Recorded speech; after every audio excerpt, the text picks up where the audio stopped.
I just have to say that Esther looks more and more beautiful every time I see her. She does. I feel like she's going back in time with age or something. Do you guys agree? Just want to share that appreciation. The support group here. I do. I feel a lot of gratitude for Esther. That conversation was so good. Yeah. So good. Yeah. And I had an experience recently where I had a really strong contrasting moment through my life experience and some momentum that I had and some focus that I had, of course, on a subject that mattered to me a lot, which was my marriage. And I had this knowing of what I wanted, and I actually had the ability to... A knowing of what you wanted, but you weren't ready for it. Right. I wasn't focused on the lack of it. The details of what you were living caused you to put it into the vortex, and it's causing you to ask for it, and has actually caused it to be accomplished, but you're not ready for it. Right. But it's all right to not be ready for that, because you're ready for this, and ready for this, and ready for this, and ready for this. This is a new way of looking at this that is really going to help those like you who have been after this with such clarity and intensity for a long while. That's why you being here right now following that is ready to be ready to be ready to be ready. Yeah, I get that. So are you going to ask us to take a bigger jump with you than you're ready for? No. All right. No, not at all. Because the experience that I had was I actually had the awareness to know that I wasn't ready for it, and to just honor the aspect of finding any way to feel good, right? I launched the rocket. So by not being ready for it, we know we can interrupt you because we know the clarity of your mind, and you can do this dance with us. So we're going to be rude and interrupting through this conversation. By all means, please. So can you feel that where you are is what you're ready for, and therefore Absolutely. It's good? And yes, and absolutely. can you look for the positive aspects of where you are? If what matters isn't getting over there, isn't being ready for what's over there, or getting over there, if the only thing that matters is satisfaction right now, which you have the ability to accomplish, then you're ready to be ready, aren't you?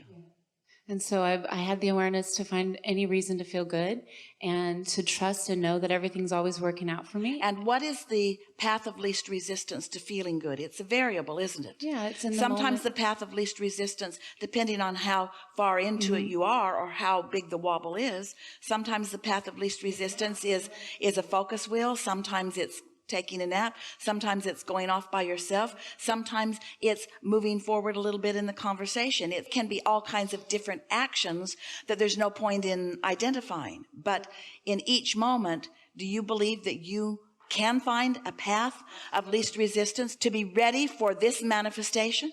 Do you accept that in every moment in time there is a manifestation? Yes. And do you find yourself through your appetite to enjoy seeing, hearing, smelling, tasting, and touching, do you find yourself deciphering the manifestation negatively? A lot of people do. It's a sort of natural thing to do. It's a natural thing, of course. So what we're getting at here is if you leave this gathering deciding to be ready, which means to be as satisfied as you can be in this moment, which means to join your inner being in your inner being's perspective of this moment, then wouldn't that change the way you are responding to or looking at this manifestation, this one, this one, this one, this one? And does it matter who else is involved in the manifestation, or what they're saying, or what they're doing, or what they're thinking, or what they're planning, or what they're perceiving? Does any of that matter? The only thing that matters is your ability to find satisfaction in this manifestation. This is worth thinking about. And so I was. And so that, when you say that you have the ability to elicit from anybody, if you can hold on to feeling good, and if you're in the receptive mode, find a way to get into the receptive mode, then you have the ability to elicit from anybody. And it wasn't that I attached that to him, but it was that I was a vibrational snob. I wanted to really focus on what I wanted and my desire and stay there with it. We want to talk about that, because in this powerful moment where you have the ability to find satisfaction meaning appreciation or love or interest, it's just aligning with the thoughts of your inner being about the same moment in time, because your inner being is enjoying this manifesting moment. So as you find a way to see through the eyes of Source and to enjoy this manifesting moment, you're not looking hard, but your long time practiced intentionality is to find the resonance, to find the satisfaction, to find the harmony, to find the feeling good.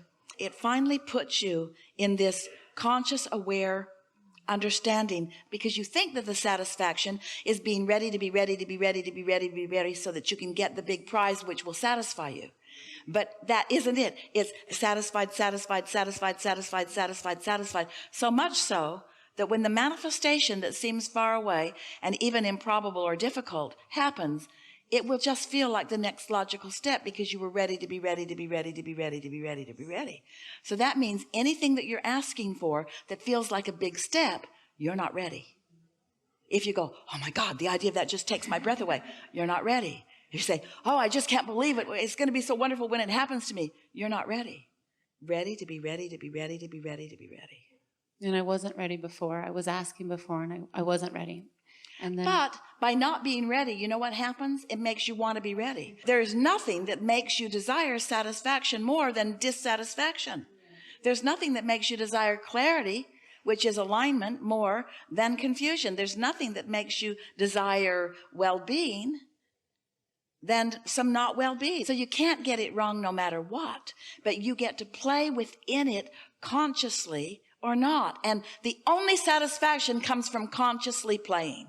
Because someone else could have listened in, could have heard you talking about something you want, could have decided to be your support group or your yielder of all things wanted, and could gather up what they know you want and drag you to the place where it is and present it to you. But you wouldn't hold on to it very long, because if it comes to you in some orchestrated way that you're not ready for, then it's not lasting. It's only there for a little while. yeah. So I had that awareness to really stay focused on my desire and trust that it would come, and I didn't have to get... Wait, that's different. On your desire for what? On my desire for... satisfaction. This is the distinction that we're making, because you were switching over to the desire for that thing that's over there. We want you just for a little while to let your desire factor be your satisfaction factor. In other words, Jerry used to say, when people would say, well, what's your money goal? And Jerry would say, I just want all that I can spend. And Esther remembers looking at him and thinking, you are a crazy person. First of all, Esther saw no limit to what she could spend.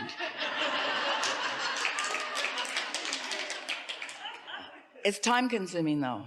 Somebody was just sharing that with me. I never heard that before. It's time consuming. So what we're getting at is, this is your desire. Now that you know what you know, now that you understand the laws of the universe and you understand your vortex and you know what's there. So now your dominant desire, it will serve you so well if your dominant desire is, I want all that I'm ready for now, and conscious awareness of what I'm ready for now. And I want to let all that I'm ready for now. That's what people mean when they talk about the power of now or being present in the now. That's what they're talking about. So that you're tuned in, tapped in, turned on, and living in the moment. If you are consciously aware of the receiving of all that is happening in your now, of all of the delicious things that are happening in your now, can you see that not only are you going to live happily ever after, but everything's going to be your experience that you want. And there's another piece that we really want you to know. While you're getting ready for this, you've thrown more further down the road, because you can't stop asking for more. You're never going to get to the end of it. You're never going to get to the end of what you want. There's always going to be something more waiting to manifest for you. And so when you get to the place where you are so satisfied, I want to be ready to be ready to be ready to be ready to be ready, then you take all of the contradictory energy out of everything that's on its way to you. That made sense to you, didn't it? So good. When your parents said, you're never satisfied, you want to say, it's the way the universe works, Mom. Every single thing I get puts me in a new contrasting place of asking for more. I'm going to always be satisfied, but I'm never going to get to the end of what satisfies me. That's what we're saying. I'm always satisfied, but never to the end. A new idea is going to keep springing up, and another and another and another and another and another and another. And these universal forces and all of this energy have the ability to yield to you whatever you are asking for. I know. And so you just brought more awareness to me that it was not aware to me at the moment that I was really just finding a way to feel satisfied where I was, no matter whatever the manifestation that I wanted, but just to really feel good where I was. It's good news to acknowledge that, because that's all you can do. You can't vibrationally jump to a place that you are not. And so the place to be is where you are, perusing where you are for the satisfying factors. That's what the Book of Positive Aspects is all about. That's what the Rampage of Appreciation is all about. I was just going to say, I feel like you probably told us this before, but I've never heard it this way. We know. It's because of your asking, the place of your asking. You led us to a new and powerful place. That's what co-creation is. Thank you so much. Really good.